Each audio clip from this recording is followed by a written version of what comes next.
apareço, mas tudo bem. Não aparece. Vamos à luta. É porque o seu, de repente o seu link ou tem que usar o outro Não, link eu para acho que está atualizar. pesado, porque a gente começa a abrir e não consegue. Mas vamos assim mesmo que tá bom. Tem grilo não. Importante que eu estou te vendo. Ah, então tá bom. Gente, vamos então ao capítulo 12 de Nosso Lar, o Umbral, que é assim um capítulo muito trabalhoso, que eu podia dizer. Não, eu acho que ele é um capítulo incomodativo, porque, querendo ou não, a gente está nesse vai e vem há muito tempo, né? Então, muitos dos nossos medos, das nossas angústias, estão por essas passagens. Mas aí a gente tem que enfrentar e tem que entender um pouquinho, muito, muito levemente do que seja, porque o que acontece? Não fazendo propaganda do mal, porque não é necessário, né? Mas sim entendendo algumas coisinhas que nesse capítulo o Lísias trabalhou com o André Luiz. Se vocês escutarem fogos, é carreata, tá? Tá Porque certo. hoje é um dia assim que, passando aqui na porta da minha casa, já passou umas 3. E agora tem fogos. Vamos lá. Gente, vamos lá. Ideia de inferno e purgatório. Porque o que a gente vai vir trabalhando aí nos primeiros momentos? Esse é o primeiro parágrafo eu só vou trabalhar esse primeiro parágrafo transcrito aqui. O resto a gente vai fazer só perguntas hoje para ver se a gente consegue dar um fecho nesse conteúdo hoje. Bom, ele começa assim. Aí, após receber tão valiosas elucidações, aguçava-se-me, né, o desejo de intensificar a aquisição de conhecimentos relativos a diversos problemas que a palavra de Lísias sugeria. As referências a espíritos do umbral mordiam-me, quer dizer, aguçava, né, a curiosidade. A ausência de preparação religiosa no mundo dá motivo a dolorosas perturbações. Que seria o umbral? Conhecia apenas a ideia de inferno e de purgatório, através dos sermões ouvidos nas cerimônias católico-romana a que assistira, obedecendo a preceitos protocolares.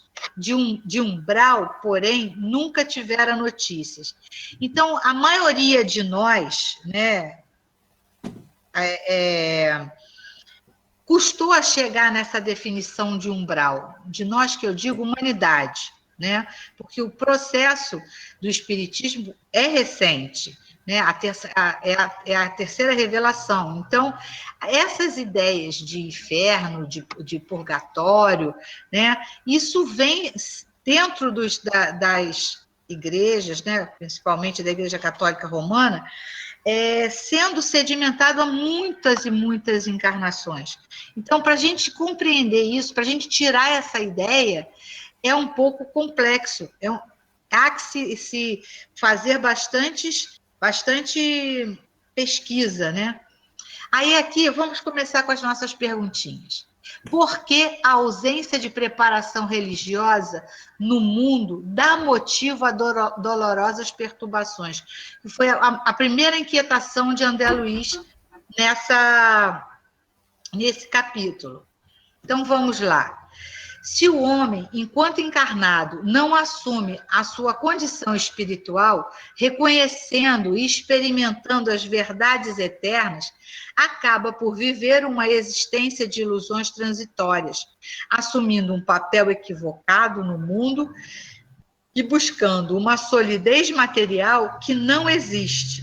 E, assim, se depara se desespera diante de tudo que imaginava fazer sentido, mas que lhe foge no limiar da morte impalpável. né? Porque o que acontece? É materialidade, materialidade, materialidade.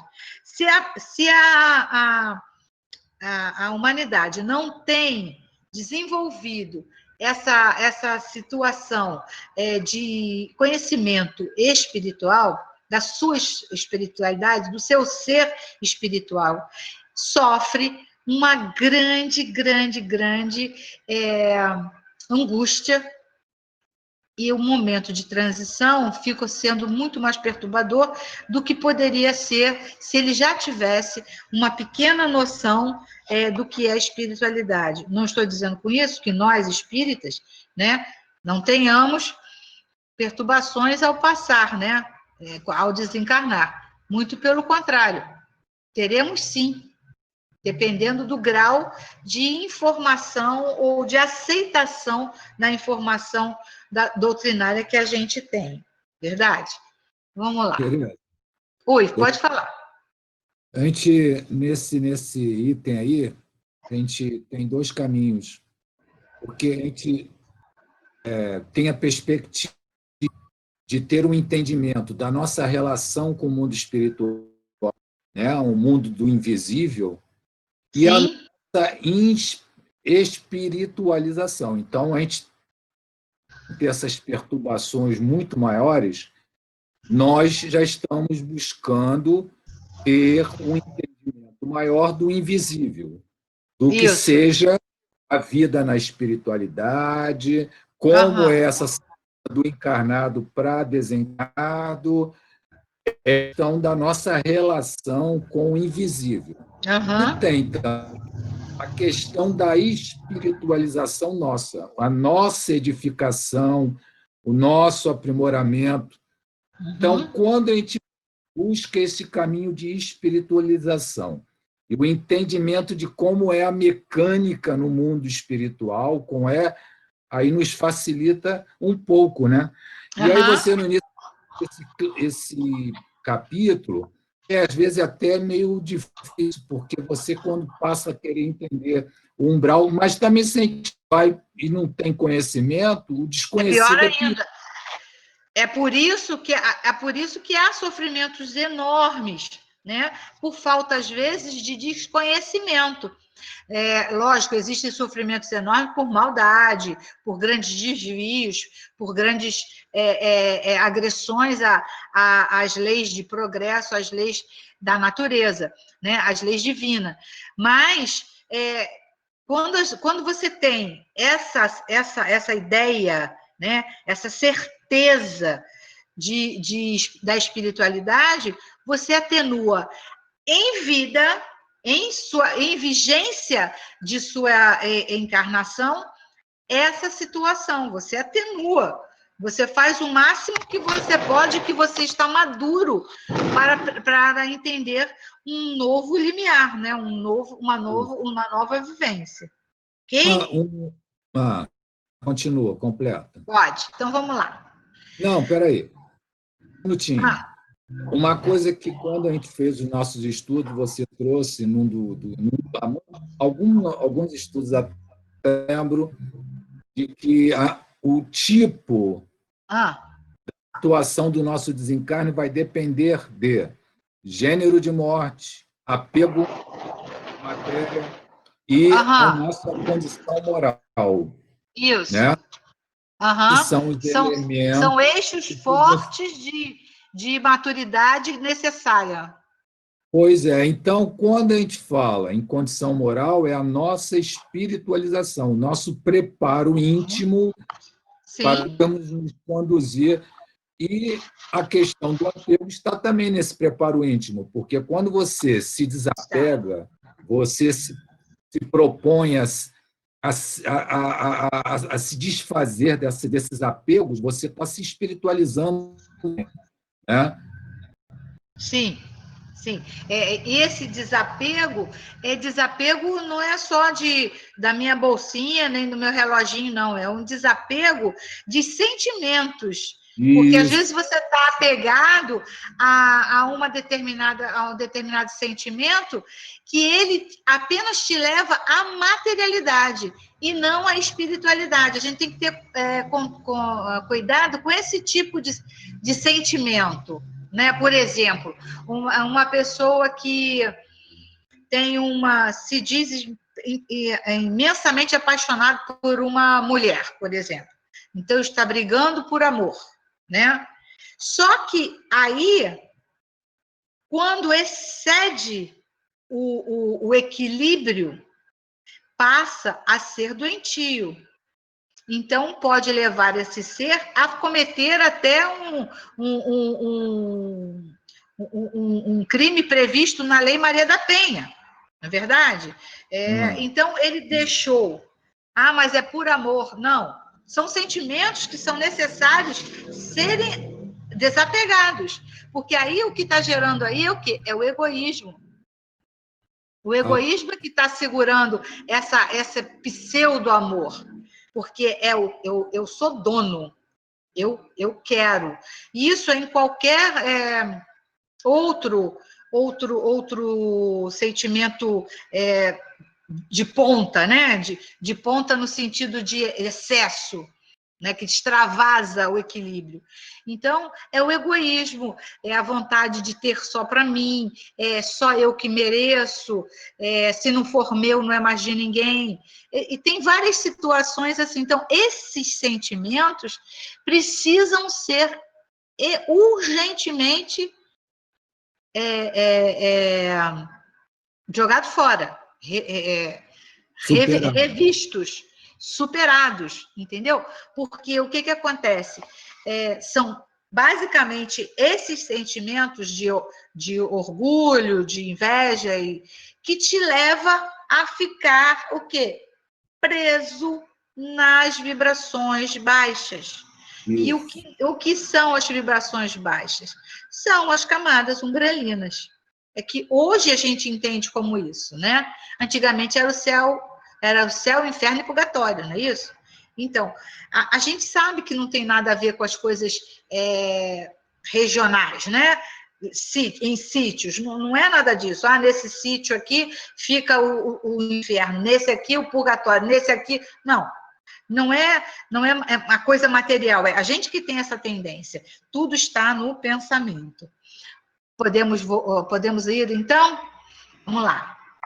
Em todos os tempos, o homem se preocupou com o seu futuro após a morte. Porque a gente vem morrendo há muito tempo, né, gente? E isso é bastante natural. Qualquer que seja a importância que se dê à vida presente, não pode deixar de considerar quanto a vida é curta e, acima de tudo, precária, porque pode ser cortada a qualquer instante. E o homem nunca está seguro do dia de amanhã. A gente está? Não está. A gente não está seguro nem daqui aos próximos 10 minutos, né? Que será dele após o instante fatal? Então, é aquela coisa que você fica pensando sempre, né? Não, a gente até já sabe, até nem pensa. A questão é grave, porque não se trata de alguns anos, e sim da eternidade. Sim, tem a ver com a eternidade de cada um de nós, né? Porque a gente encarna hoje, desencarna amanhã, encarna novamente. É todo um processo de progresso. Portanto, como não nos devemos preocupar com a vida que teremos ao deixar este mundo, uma vez que é para sempre, né?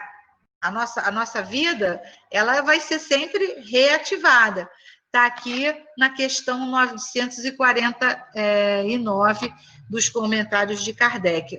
Esse pedaço é o comentário de Kardec. Vamos lá. 2. Quais seriam essas referências de inferno e purgatório que o André trazia em relação às heranças dele religiosas? Segundo a Igreja Católica, o inferno é definido como um lugar onde a alma culpada é castigada na outra vida. numa visão mais atual da igreja, significaria o estado de autoexclusão definitiva de comunhão com Deus, vê se pode, e com os bem-aventurados, onde as penas sofridas seriam de caráter misterioso. Morrendo o homem em pecado, seu arrependimento seria impossível. Você vê que a gente não tem como entender isso como plausível, como lógico e realístico, né? Vamos lá. Essa era a ideia que ele tinha. Vamos lá. Já o purgatório representa uma condição não definida de purificação da alma menos culpada, aguardando por orações e boas obras dos vivos em seu nome, aos quais a conduziriam ao seu destino eterno no paraíso, né? Que seria o paraíso. Bom, veja aqui, o purgatório, você tem menos culpa. No entanto, você precisa de ter intervenção dos vivos por você. Quando a minha tia faleceu, ela era Carola, ela vivia na igreja. Aí, uma amiga dela lá falou comigo assim, você quer comprar um ano de missa para sua tia? Eu falei assim, como assim? Ela, tem, você paga uma parcela X, que ela me deu lá o valor, que eu não sei nem me lembrar, e todo domingo tem missa rezada para ela, a intenção dela. Eu falei assim, é? Tá bom. Então tá.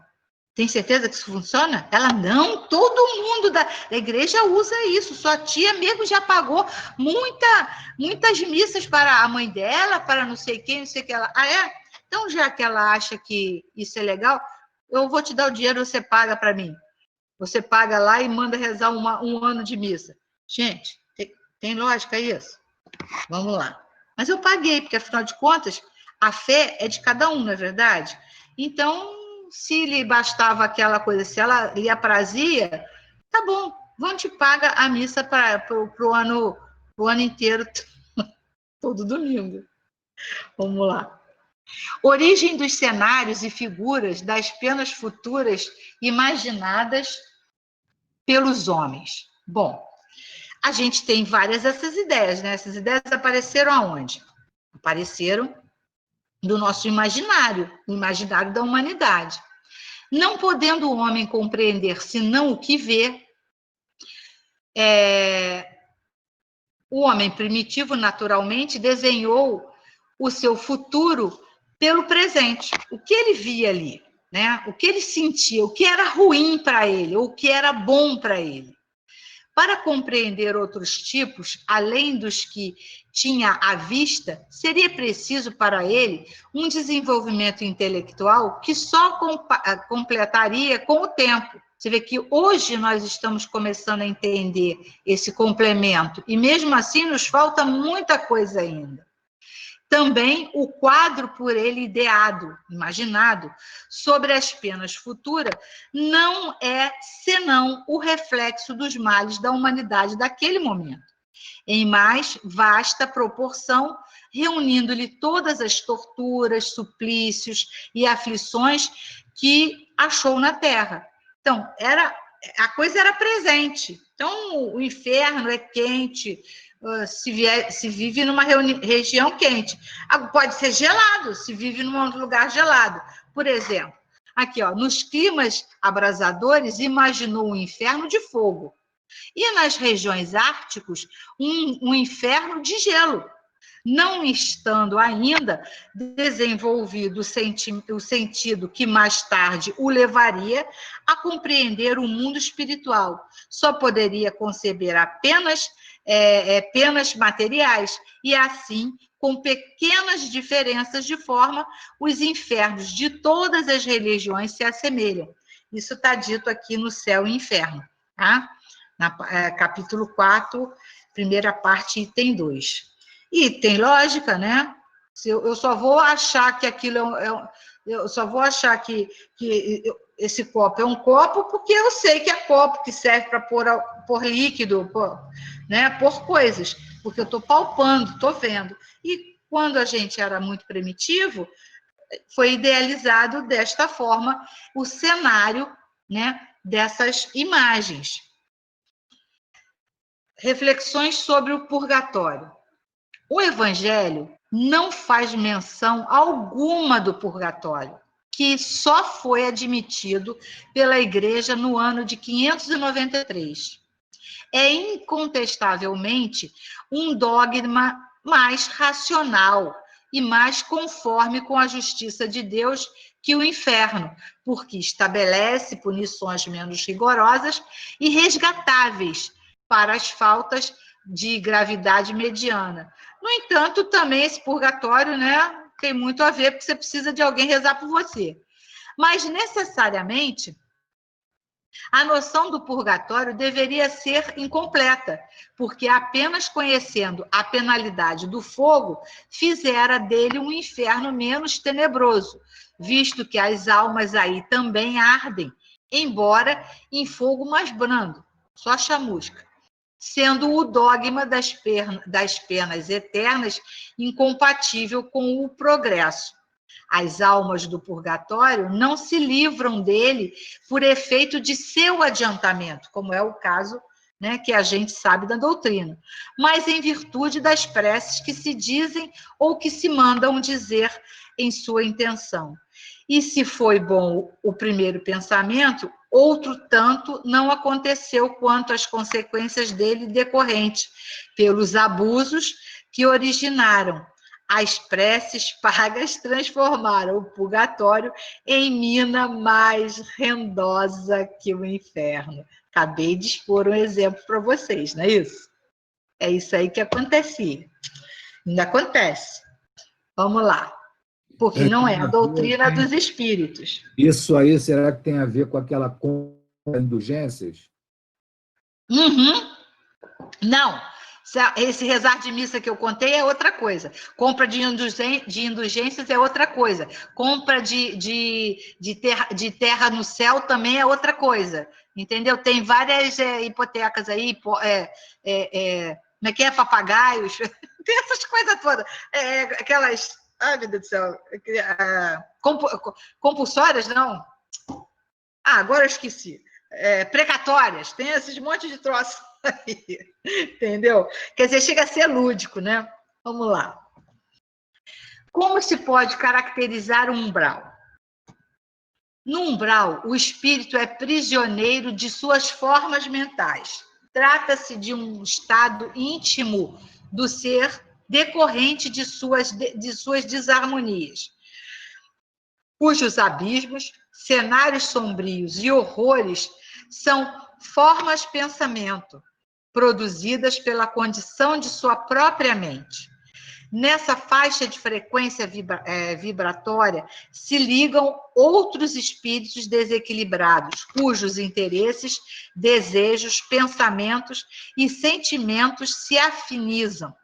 Essa zona obscura, que é a atmosfera mais densa do fluido cósmico universal modificado, decorre dessa união de vibrações mentais e envolve o planeta, desde a crosta até suas dimensões mais próximas. A gente sabe disso, né?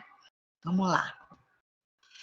Na questão 1012A do Livro dos Espíritos, a pergunta é: então, de acordo com o que foi dito, o inferno e o paraíso não existem, tais como o homem os imagina?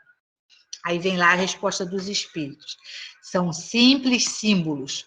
Por toda parte há espíritos ditosos e infelizes. Entretanto, conforme também já dissemos, os espíritos de uma mesma ordem se reúnem por simpatia, mas podem reunir-se onde queiram, quando são perfeitos. A localização absoluta das regiões das penas e das recompensas só na imaginação do homem existe. Provém da sua tendência a materializar e circunscrever as coisas, cuja essência infinita não lhe é possível compreender. Então, o que acontece? Quando há aquela vibração, você está ali vibrando pensando em uma determinada coisa, atrai outros pensamentos. E aí vai ficar como se que o quê? Tudo coladinho, um coladinho no outro, e vai dando aquela condensação de energias similares. Então, tanto dos encarnados quanto dos encarnados em desdobramento de sono, ou então até acordado mesmo, jogando raiva, jogando ódio para cima, né? É como um carro que coloca gás carbônico na atmosfera. A gente também coloca na atmosfera os nossos ódios, as nossas mágoas, as nossas invejas, aqui encarnados, que vai ser captado por aqueles amigos afins desses pensamentos. Por isso são tão densas essas camadas, porque existe muito pensamento ainda nessa faixa vibratória. Vamos lá. A 1013. Que se deve entender por purgatório? Resposta dos espíritos. Dores físicas e morais.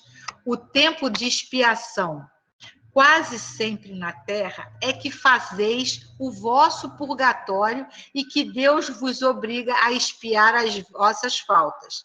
O que o homem chama purgatório é igualmente uma alegoria, devendo-se entender como tal, não um lugar determinado, porém, o estado do espírito, né? O estado dos espíritos imperfeitos, que se acham em expiação até alcançarem a purificação completa, que os elevará à categoria de espíritos bem-aventurados.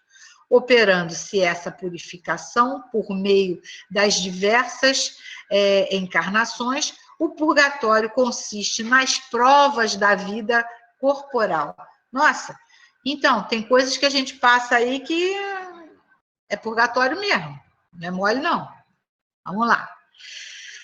Qual a diferença entre inferno e purgatório imaginados pelo homem e o umbral retratado pelo espírito André Luiz?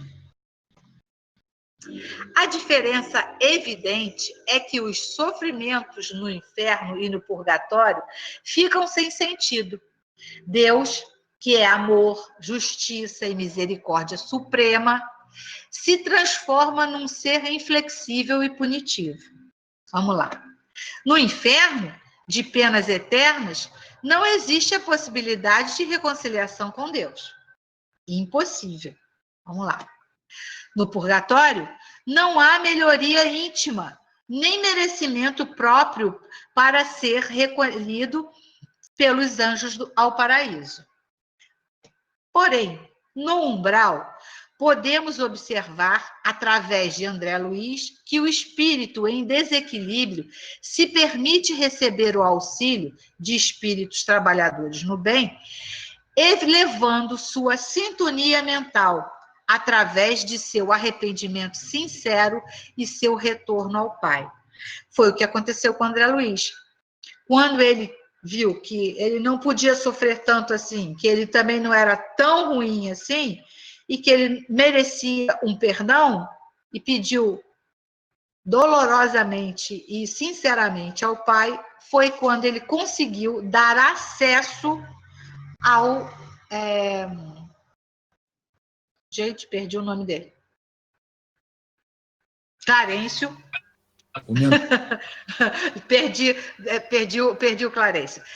Que conseguiu dar acesso ao Clarencio para resgatá-lo. Não que Clarencio não estivesse ali próximo, cuidando dele, só que ele não tinha, era acesso para que ele pudesse resgatá-lo.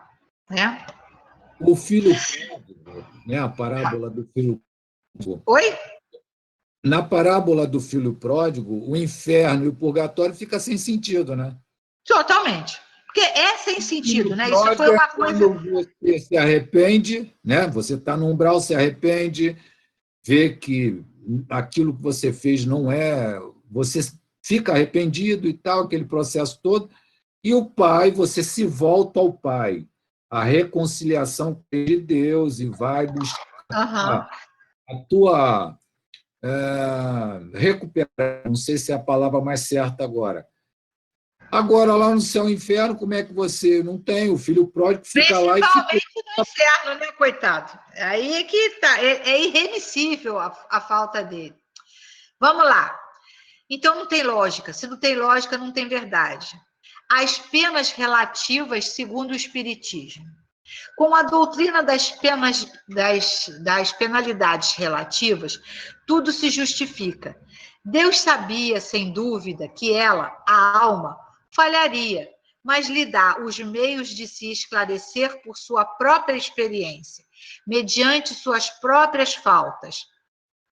É necessário que se repare seus erros para melhor se afirmar no bem, mas a porta mas a porta da esperança não lhe é fechada para sempre, e Deus faz com que sua liberdade dependa dos seus próprios esforços, que faça para atingir aquele objetivo. Quanto mais esforço você faz verdadeiramente, é aí o seu ganho, né? Isso, nosso ganho. Isso todos podem compreender e a lógica mais meticulosa pode admitir. Se as penalidades futuras tivessem sido apresentadas sob este ponto de vista, haveria bem menos descrentes do que existem hoje. Está aqui na questão 1009, de O Livro dos Espíritos. O que seria esse programa de serviços do Pai que o espírito promete cumprir ao reencarnar? Que a gente faz uma programação para reencarnar, né? E a gente acaba furando a programação. O processo de progressão do espírito, desde o seu princípio até alcançar a condição de pureza absoluta, é constituído de elevação moral e intelectual. Então, a gente tem que ter essas duas coisas unidas. Não adianta a gente subir muito na intelectualidade e deixar a moral de lado, né? Ou subir muito na moral e deixar a intelectualidade de lado. Porque, apesar de você ter uma moral eficientíssima, você não tem experiência de intelectualidade. Então, o seu progresso também está capenga, né? O equilíbrio está nos dois pratos da balança, né? Ao mesmo tempo. Conquistadas através de diversas experiências encarnatórias que realiza, planejadas segundo suas necessidades de aprimoramento. É esse planejamento reencarnatório que o espírito, consciente de seu dever de reparações e de regeneração, se compromete a realizar. Né? Vamos lá. Se o próprio espírito, olha só as perguntas, né, cabiciosas, se é o próprio espírito que escolhe o gênero de provas que passará para a sua melhoria e aprendizado, por que, ao reencarnar, só procura o que lhe satisfaça ao egoísmo? Olha só a perguntinha. Vamos lá. Ao reencarnar, o espírito esquece sua programação como processo natural e, apesar de carregar consigo a intuição do que precisa passar para o seu aprimoramento, permite muitas vezes que suas más tendências instintivas o guiem, dando abertura para a manifestação das imperfeições que ainda persistem em sua natureza, como o orgulho e o egoísmo. Vamos lá. Questão 393, do Livro dos Espíritos. Como o homem pode ser responsável por atos e resgatar faltas de que não se lembra? Como pode aproveitar da experiência de vidas de que se esqueceu? Poderia-se imaginar que as dificuldades da vida fossem para ele uma lição ao se lembrar do que as originou. Mas, desde que não se recorda, cada existência é, para ele, como se fosse a primeira, e eis que, então, está sempre a recomeçar. Como conciliar isso com a justiça de Deus? Olha a perguntinha danada de Kardec. Resposta. dos espíritos. Em cada nova existência, o homem dispõe de mais inteligência e melhor pode distinguir o bem do mal. Onde estaria o seu mérito ao se lembrar de tudo, de todo o passado? E eu nem queria lembrar. Sei lá o que eu fiz. Quando o espírito volta à vida anterior, à vida espírita, diante dos seus olhos se estende toda a sua vida passada.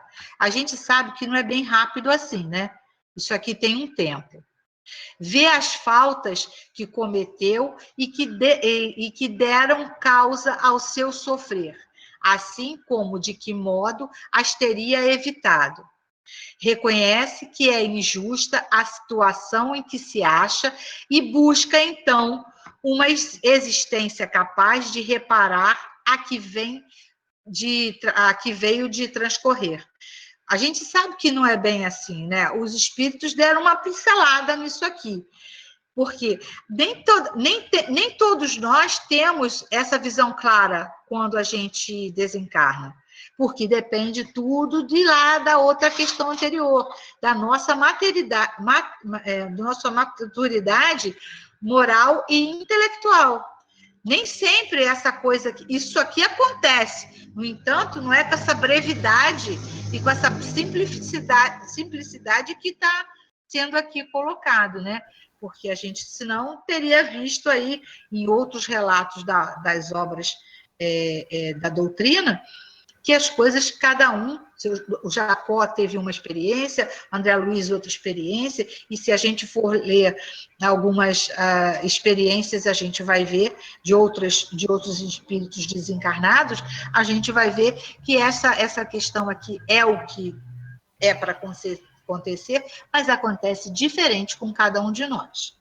Por conta de nossa maturidade espiritual e intelectual. Fala, amor, que eu estou sem hora, estou sem nada, não estou sabendo de nada como é que eu estou.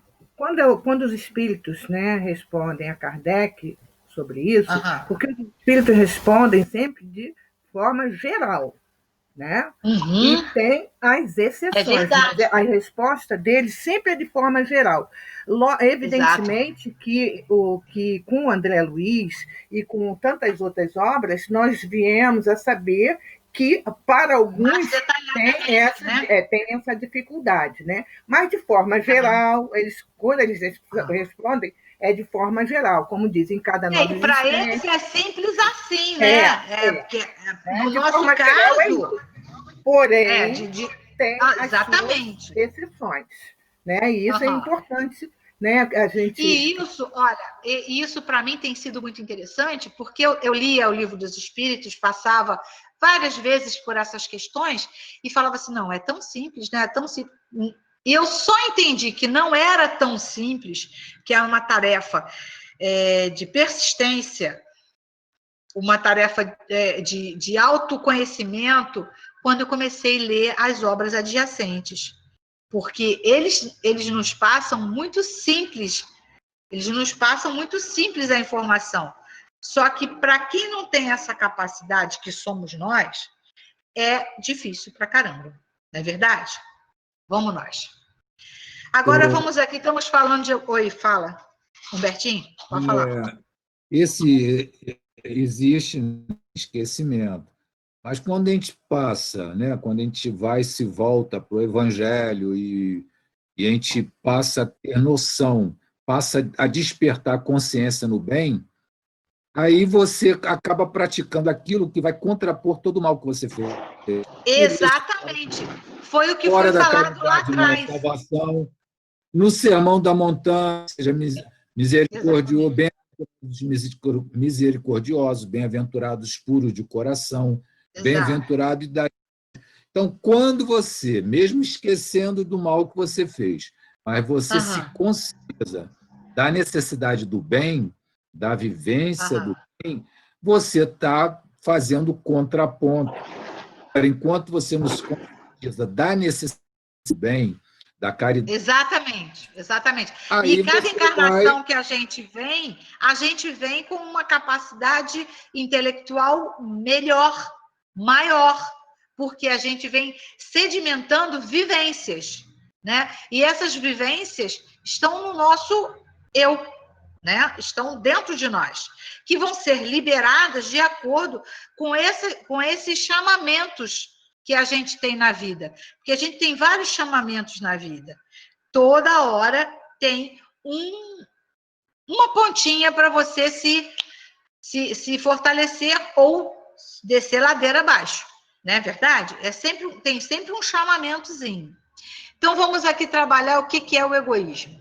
Sobre o egoísmo, herança evidente de nossa antiga animalidade. Por toda parte, ainda vemos o egoísmo a repontar, ou seja, a surgir em toda a extensão do mundo.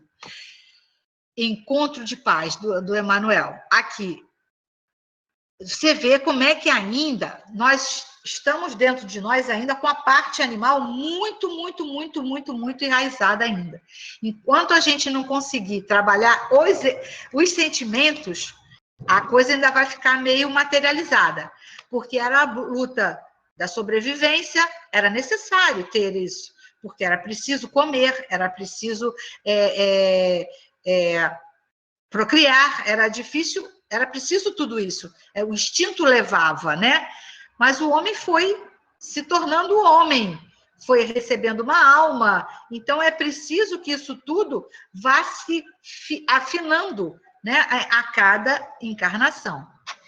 Sobre a origem do egoísmo. O egoísmo e o orgulho nascem de um sentimento natural, o instinto de conservação, foi o que eu acabei de falar. Todos os instintos têm sua razão de ser e sua utilidade, porque Deus não pode ter feito nada inútil, a gente sabe disso. Ele não criou o mal, o homem é quem o produz, abusando dos dons de Deus, em virtude de seu livre-arbítrio. Contido em seus justos limites, aquele sentimento é bom em si mesmo. A exageração é o que torna mal e pernicioso, que é o que a gente estava comentando. Amar a esposa, amar a mulher é bom. Agora, passou desse limite, o esposo, né, vice-versa. Amar é bom. Agora, quando passa do limite, o que acontece? Acontece, movido pelo egoísmo, por essas coisas todas, por essa inutilidade, a ideia acaba sendo prejudicial. Vamos lá, está em Obras Póstumas, tá? No capítulo O Egoísmo e o Orgulho. Vamos continuando aqui só um pouquinho.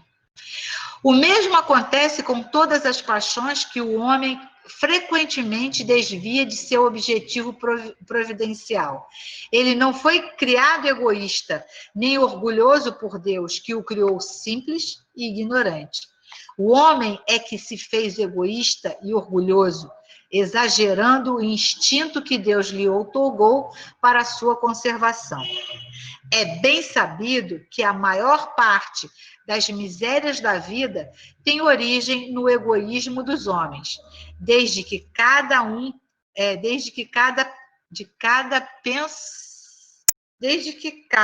pensa em si antes de pensar nos outros e cogita, antes de tudo, de satisfazer aos seus desejos, cada um naturalmente cuida de proporcionar a si mesmo essa satisfação a todo custo e sacrifica os interesses alheios sem escrúpulos, né? O cara chega presidente de uma empresa, mas ele vem pisando na cabeça de todo mundo desde quando ele era o faxineiro, não tem mérito nenhum, né? O egoísmo, por sua vez, se origina do orgulho.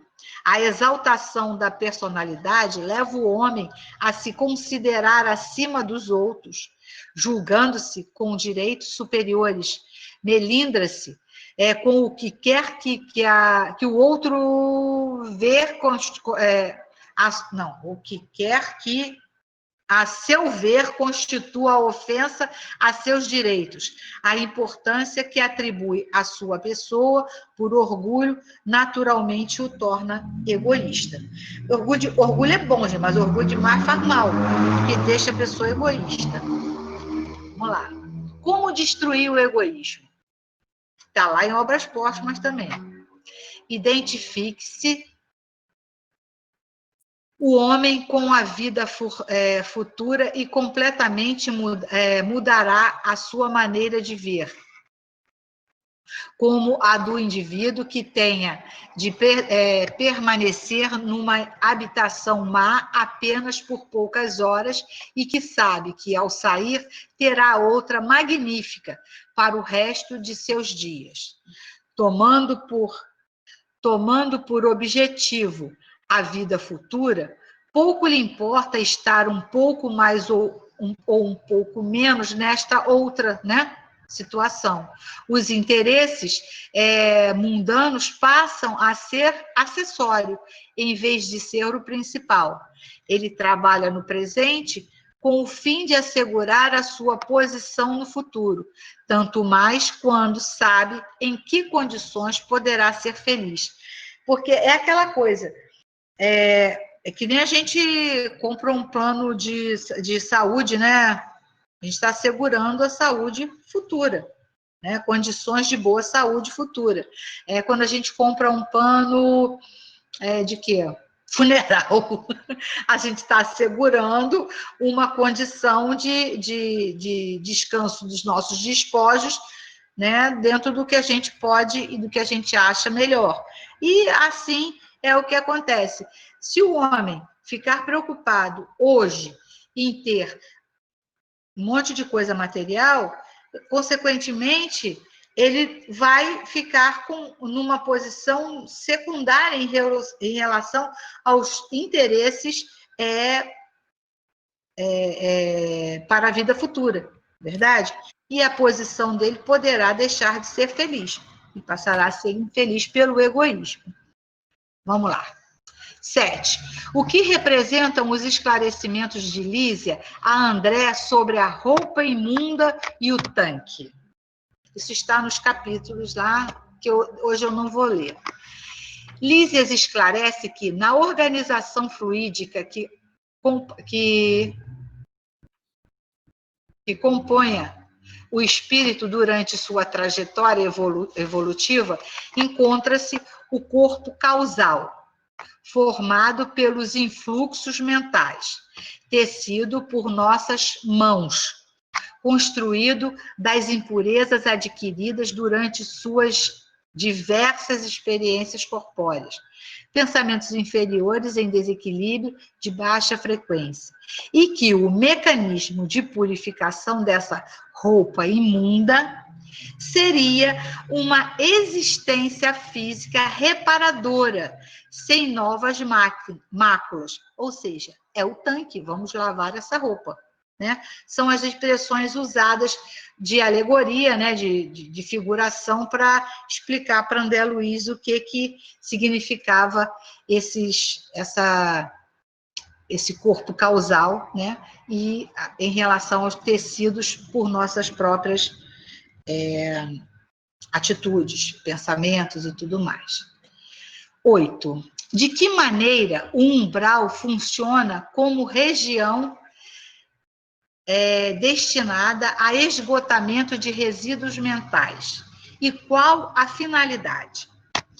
Os mecanismos das leis naturais realizam esse enfraquecimento gradativo dos elementos desarmônicos do ser, proporcionando-lhe a oportunidade de buscar o reajustamento com as leis divinas, drenando essas energias negativas acumuladas numa encarnação de descaso e irresponsabilidade com a própria consciência.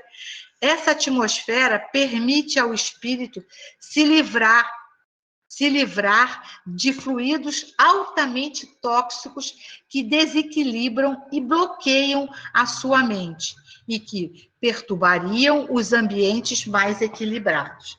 Por isso que tem, né, aquelas zonas porque há aquela atrair, né, a energia altamente atrativa, é como se fosse um imã. Vamos lá. Eu achei muito interessante essa moça, Maísa Intelizano. Ela é estudiosa, ela é terapeuta, é uma coisa assim bastante, e esse aqui é o site dela, é bastante interessante que ela deu uma uma pincelada aqui sobre o que a gente está falando, que é o umbral. Eu trouxe bastante coisinhas aqui dela.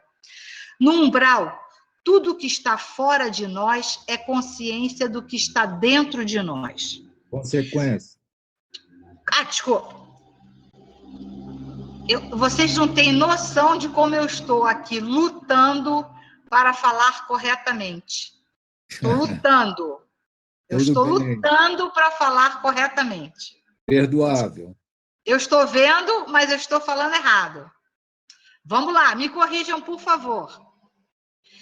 Outra vez. No umbral, tudo que está fora de nós é consequência do que está dentro. Tudo que existe em nosso mundo pessoal e nos acontece é reflexo do que trazemos na consciência. Assim, o umbral nada mais é que uma faixa de frequência vibratória a que se ligam os espíritos desequilibrados, cujos interesses, desejos, pensamentos e sentimentos se afinizam. É uma região energética onde os afins se encontram e vivem, onde podem dar vazão aos seus instintos, onde convivem com o que lhes é característico, para que um dia, cansados de tanto insistirem contra o fluxo do amor e luz do universo, entreguem-se aos espíritos em missão de resgate, que estão sempre por lá em trabalhos de assistência. Tá vendo? Realmente eles estão sempre no umbral. Agora, com a sintonia diferente, eles não são vistos. Fala, Roberto. Pode falar. Né? A dor ela é depurativa, né? Sim. Às vezes tem o equilíbrio, mas não tem consciência por que ele é desequilibrado. E desse desequilíbrio vem a dor. Tanto encarnado a gente tem dor, como desencarnado você vai ter a dor. Claro. Mas, por exemplo, o Gregório lá no umbral era um cara que tinha todo o desajuste, mas ele persistia no só que o mal cansa. Chega um momento que o espírito cansa do mal. A verdade é, o bem sempre vai vencer. Porque o bem está na nossa consciência profunda. Porque o bem é o Criador, gente. Então, o bem sempre vai vencer. Esse bem que é o Criador... Doa a quem doer, o bem é o maior. Né? Então, é melhor que todos entendam isso. Todos os espíritos rebeldes, como nós, entendamos isso. Aquele que está desequilibrado foi jogando camadas sobre esse bem mais profundo do jogando camada e foi tampando. Existe cada um de nós. Verdade. É aquela pá de cal, vai enterrando, vai enterrando. Isso gera dor. Quando chega no umbral, ou mesmo encarnado, que sente a dor, ele vai tendo que se libertar de tudo aquilo que ele foi jogando em da essência divina. Exatamente. Foi o que aconteceu com o André. Ele tinha uma porção de camadas de mágoas e de coisas que ele praticava e que não gostava, entendeu? Não está explícito para a gente se aqueles pequenas coisinhas que colocaram lá de vida, de bebê, se isso é realmente dele. Mas, no entanto, cada um de nós tem essas pás de cal que você está falando aí, que acabam levando as pessoas que materialmente parecem ser fantásticas, né, aos nossos olhos materiais, mas que ela, dentro dela, tem um mundo de lama. Entendeu? É duro falar isso, mas é verdade. Essa lama, essas impurezas, vai tampando o que temos de luz. Isso. É por isso que a gente tem esses reflexos no umbral, tem aqueles reflexos, como foi retratado no filme, como foi retratado na fala do próprio André, né? Nos detalhamentos da imagem, da cena. É por isso, porque a gente vai colocando aquelas dores para fora, vai colocando aquelas coisas e vai criando essa ideia mental. Só que uma dor que me dói também pode doer no meu vizinho. Se eu pratiquei um erro aqui, o meu vizinho também pode ter praticado o mesmo erro. Os erros não são individuais, eles são coletivos até. Então, por isso que é importante... Só um minutinho. Vai, então conclui. Por isso é importante a gente entender que no umbral os amigos espirituais estão sempre lá, de plantão.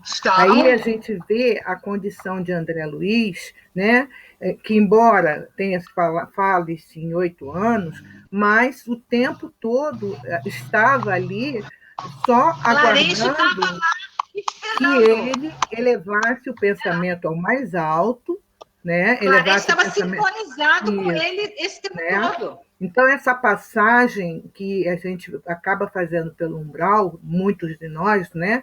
Alguns ficam mais tempo, outros ficam pouco tempo, mas não podemos esquecer que a benevolência de Deus ali também está, né? Na presença dos mentores espirituais, nos ajudando, né? E aguardando que nós façamos o movimento. O movimento vai sempre ter que partir do espírito para os mentores, né? Porque não adianta... Na verdade, não é nem para os mentores, né? É para o Criador mesmo. Sim, é para Jesus, é para a luz direta.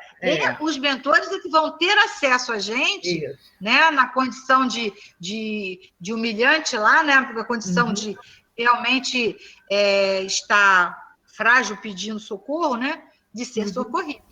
Né? Isso aí que é a questão da nossa coisa. Nós agora, estou vendo que o relógio chegou às 9 horas, né? Tá 20h59. Eu teria mais algumas coisas para passar. Como sempre, eu diminui o máximo que eu pude, mas eu tenho coisa ainda para passar. Encerramos aqui. Tá bom de umbral? Você leu essa? Oi? Essa eu não li, não. Lê essa e a gente termina aqui. Né? Tá bom. Muitos perguntam se não é pior o espírito ficar tanto tempo convivendo com tantas energias negativas semelhantes às suas próprias, agravando e intensificando seu próprio desequilíbrio. No entanto, não podemos nos esquecer que, muitas vezes, os espíritos desencarnam em tal estado de alheios, né?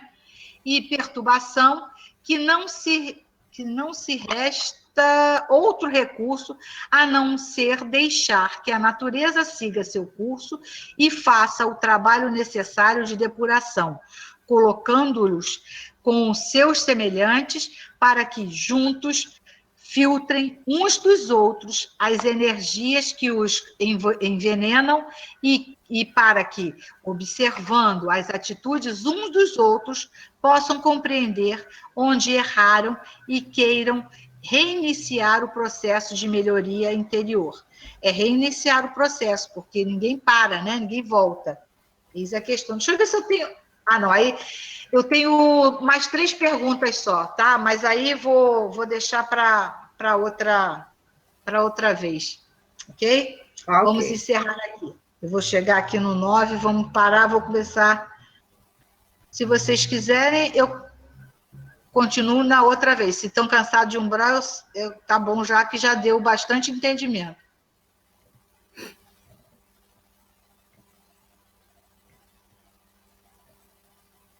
Sair daqui.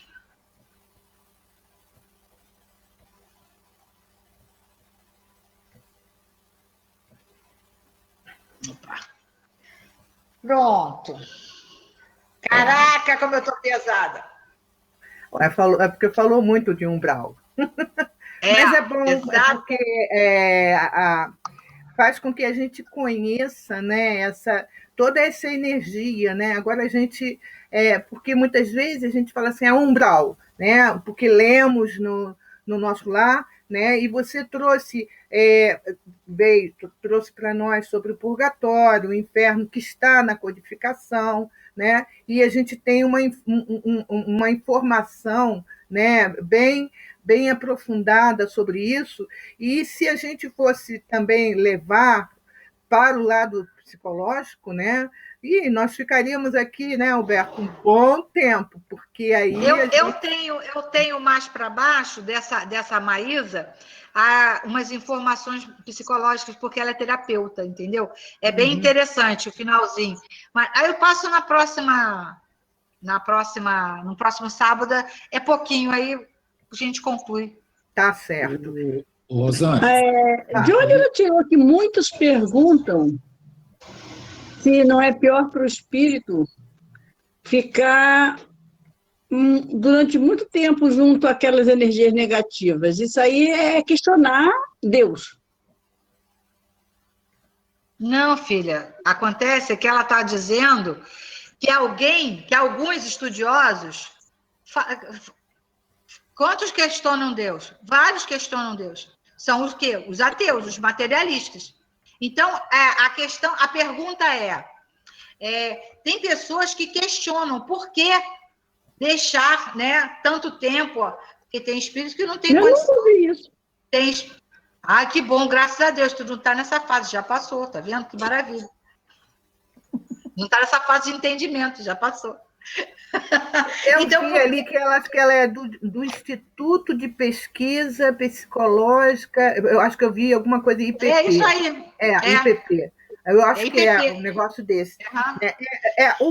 O que ali eu entendi, por exemplo, evidentemente, né, vamos ver, no caso do Gregório, né, ele ficou acho que 800 anos lá, 800 anos mesmo, né? Mas só que foi chegando, eu acho que aí a gente vai cair naquela questão do livre-arbítrio. Nós temos livre-arbítrio, mas vai chegar um momento em que a espiritualidade vai falar, olha, pastor, chegou, encarna, você entende?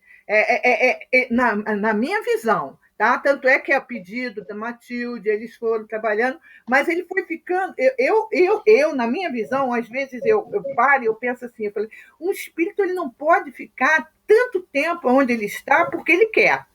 Mesmo porque ele está um negócio. Tá, mas ele tem o livre-arbítrio dele. Mas acima dele tem Deus. Então, se Deus chegar e falar assim, tem um tempo, vai, né? de qualquer maneira, achar que chega. Do jeito que tá, vai. Uhum. Né? Mesmo que ele vá repetindo aquele erro, mas vai chegar um momento em que ele vai ficar cansado de tanto sofrer. Aí é aquela coisa, se ele não está conseguindo se colocar de modo a reconhecer que ele precisa achar a luz, vamos colocar assim, que ele precisa entrar no caminho do bem, que ele ainda não entendeu o que é bem, em convívio com energias desta ordem, vai chegar uma hora que vai ser tão perturbador para esse espírito, que ele vai entender que precisa sair daquela sintonia, que vai ser melhor buscar algo.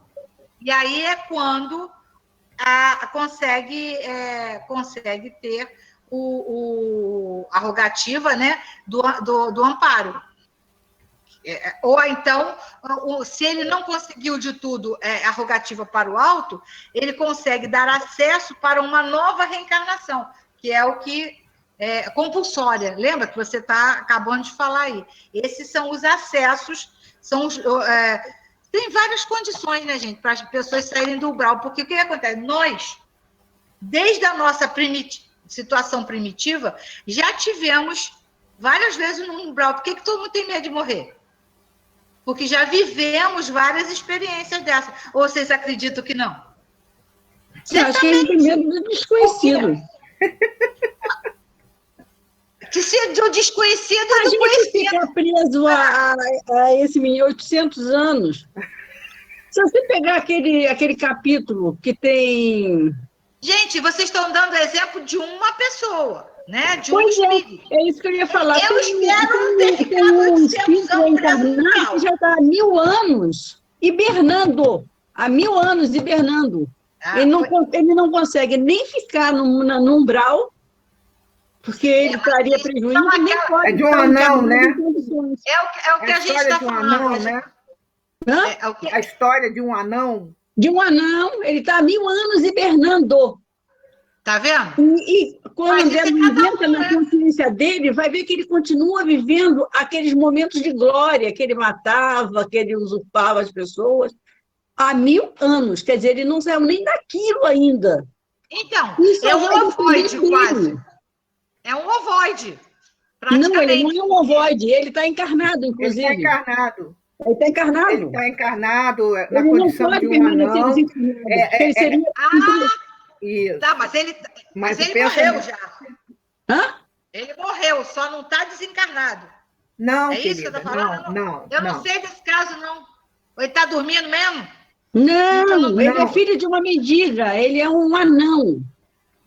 Ele não fala, ele não anda, ele não enxerga. Entendeu? Porque é a melhor condição que Deus viu para ele. Entendeu como é que ele é, querida? Ele está encarnado. Modificar alguma coisa no pensamento dele. Gente, me conta que eu não sei isso, me explica direito. Vamos lá, rebobina. Da onde que é o negócio? Tereza. Ação e reação. Ah, tá. Isso é um caso do livro. É um caso de ação e reação. Tá bom. Ele ainda nem saiu da condição de que ele é, da condição que ele vivia. Por que levou ele àquela condição? Cada um precisa ter um amadurecimento intelectual e moral. As duas coisas têm que bater. Ele ainda está primitivo ainda. Ele não conseguiu desenvolver a intelectualidade dele. Então, o conhecimento que ele tem é só aquele. Então, ele precisa de um progresso, ele precisa de nova reencarnação para ele poder aprender alguma coisa. Beleza, deixa eu falar. Ele está encarnado, mas ele é cego, ele é surdo, ele é anão, ele é...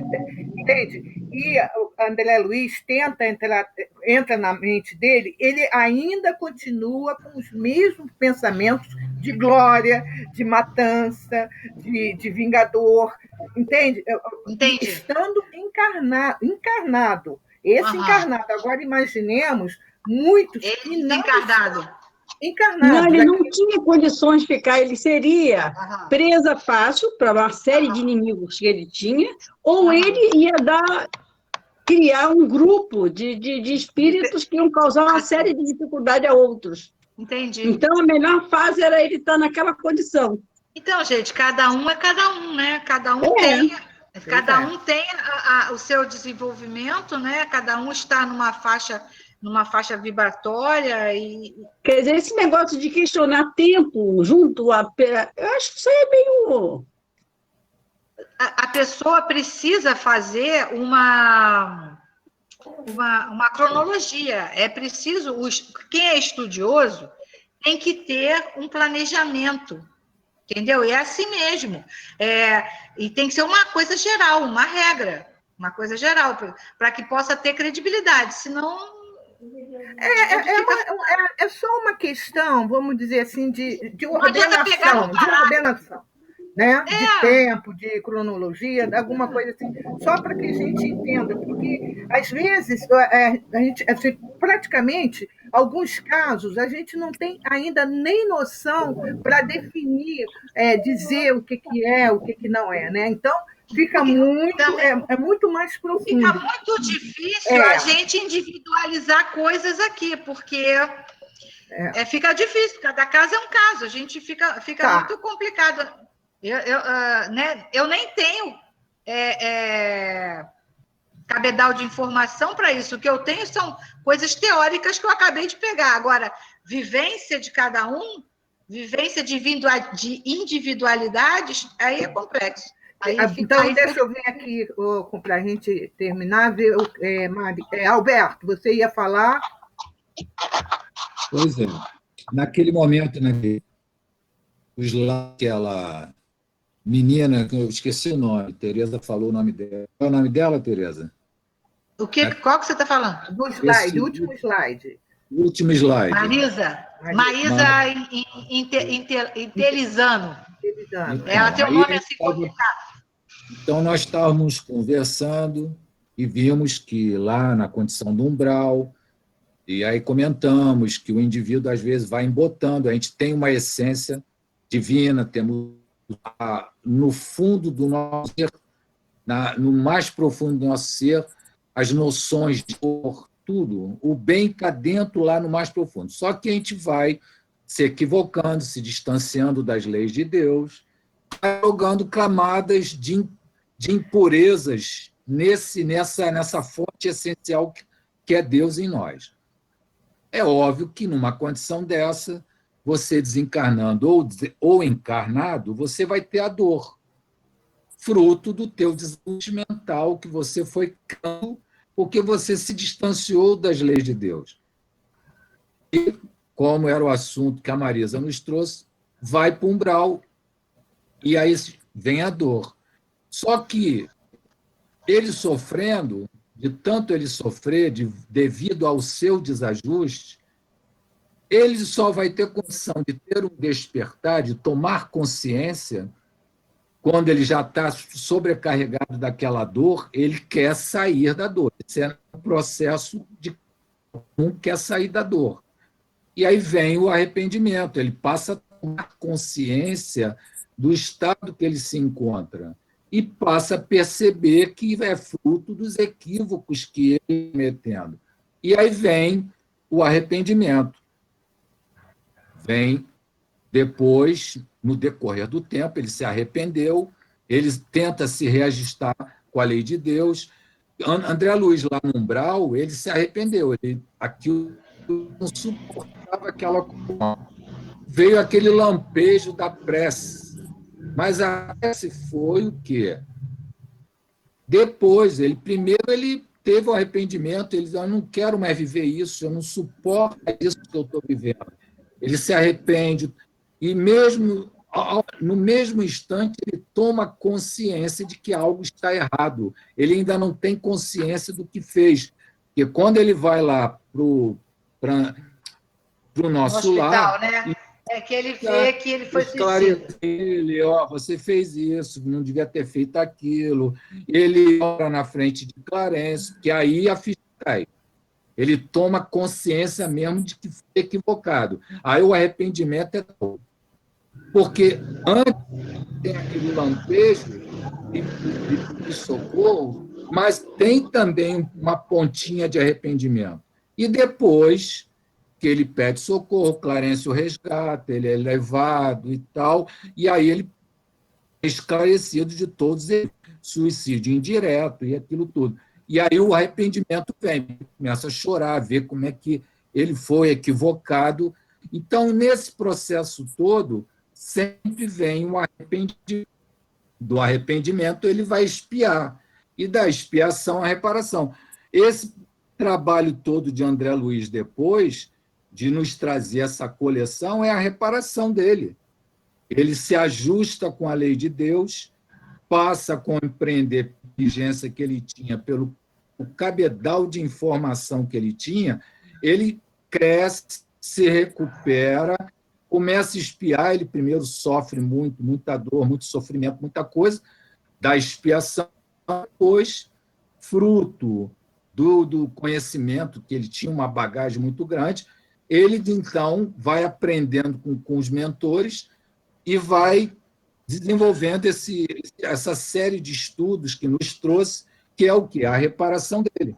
E aí, então, tem é isso que eu queria colocar naquele momento, tinha a ver com aquele slide. Roberto, o arrependimento. Oi. Quanto à reparação, eu vou discordar de você. A reparação dele vai ter que ser encarnado. Porque a reparação feita pelas obras, ela é, pelo que a gente vê no Código Penal da Vida Futura, que está lá no Céu e Inferno, arrependimento, expiação, que ele pode expiar aonde ele está, mas a reparação ele vai ter que reencarnar. A reparação tem que reencarnar. Porque pelos livros... Um vai acrescentando o entendimento do outro. Eu não tinha visto por isso. Entendeu? Tá? A reparação, nesse caso, a reparação de todos os espíritos, A expiação, ele pode até expiar lá, aquela coisa toda, mas, mesmo assim, se a gente for olhar mesmo o que diz a doutrina, a reparação é quando ele reencarna junto com aquelas pessoas com quem ele possa ter tido as suas dificuldades, as suas desavenças, porque a reparação é aqui encarnado, né? Inclusive, o Cosmic Mass, né? Uhum. Ele disse que a gente só espia na erraticidade. Pois é, quer dizer... aqui não é expiação, aqui é prova, né, para você acertar as contas. Né? Mas não sei, ele é tão polêmico que eu não sei se dou crédito a ele. O estudo é bom assim, porque a gente vai trocando ideias, né? Então, dá o estudo, tem alguma dúvida, a gente vai conversando sobre isso, né? Então, você colocou essa sua ideia vamos dizer, a reparação pelos livros. Que ajuda bastante, que está trazendo as notícias, ajuda, mas a reparação dele como espírito, com certeza, se ele já não reencarnou, né, de repente... Dizem que ele já reencarnou. Já reencarnou, tá por aí fazendo o trabalho dele, né? Entendeu? Tá? E está na área da educação, ainda por cima. Precisamos muito. Vamos lá. Marisa, alguma colocação, Marisa? Deixa eu sair fora aqui para não atrapalhar o som. Não, eu só gostaria de dizer, falar rapidinho, que quanto mais a gente se aprofunda nesses conhecimentos, eu acho que quanto mais eu percebo que a nossa geração é privilegiada em ter acesso a tudo isso. Que até então, né, se achava que céu e inferno, o inferno era cheio de diabos com caldeirão, e havia um céu maravilhoso, onde Deus estava sentado num trono, um velho, né, que se sentava ao lado. E aí nos mostra, e eu acho que a grande dificuldade nossa é essa, que nós é que somos responsáveis por tudo isso. Nós temos que lutar e viver de acordo com as leis de Deus. Então, o umbral não é uma coisa concreta, é a nossa consciência aceitando ou não aceitando, gritando, trabalhando para viver melhor. E a ajuda divina a gente sabe que tem em todas as situações, tanto aqui quanto lá. E essa questão da reparação, Gerson Monteiro tem até um livro, não sei se vocês conhecem, Aqui se paga e aqui se repara. Não sei se vocês conhecem. Não conheço. É isso mesmo, a reparação é cuidar aqui. Nós temos que fazer tudo aquilo, né?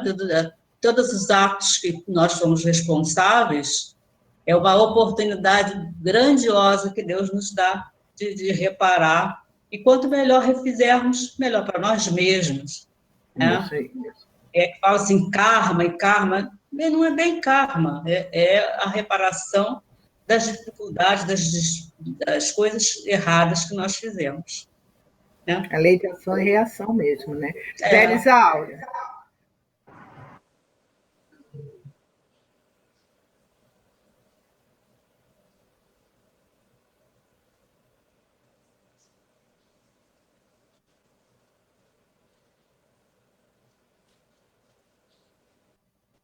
Não está funcionando. Não ligou. Agora.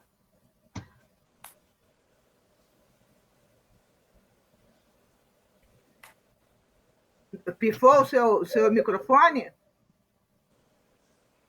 Está desligado. Não consegue ligar.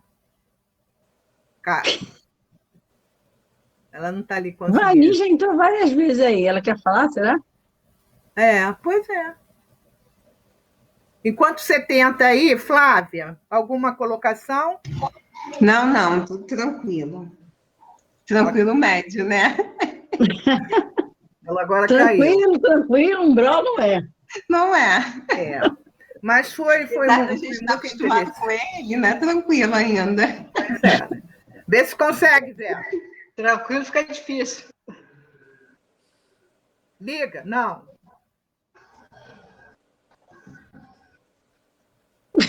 Tá.